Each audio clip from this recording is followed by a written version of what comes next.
সালামু আলাইকুম প্রিয় শিক্ষার্থী বন্ধু, কি অবস্থা সবার?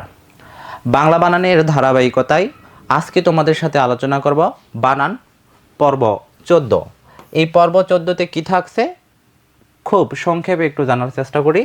বলা হয়েছে আরবি, ফার্সি, ফরাসি, সিংহলি, বাঙালি, ফরাসি, পাকিস্তানি। খেয়াল করো, এখানে প্রত্যেকটা শব্দ যদি আমরা খেয়াল করি, এখানে দেখতে পাচ্ছি ভাষা এবং জাতির নাম। এই যে দেখো, আরবি ভাষার নাম ফরাসি, ফ্রান্সের ভাষার নাম হলো ফরাসি, যেটা আমরা পাই ফ্রান্স। ফার্সি ভাষা হলো কোথায় আমরা জানি ইরানের জাতীয় ভাষা হলো ফার্সি। সিংহলি হলো শ্রীলঙ্কা। বাঙালি এটা জাতির নাম, ফরাসি ফ্রান্সের যারা মানুষ তাদেরকে বলা হয় ফরাসি, পাকিস্তানিদের বলা হয় পাকিস্তানি। তাহলে খেয়াল করো, নিয়মটা হচ্ছে আমাদের ভাষা ও জাতির নামে সব সময় কি হবে, এখানে রস্বইকার হবে।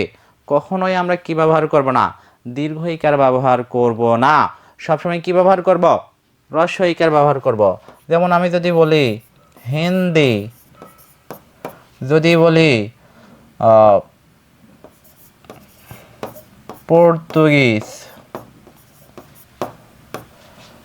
তুরস্কের ভাষা যদি বলি তুর্কি, তাহলে দেখো এই শব্দগুলোতে আমরা সবসময় কি ব্যবহার করব, রস্বইকার ব্যবহার করব।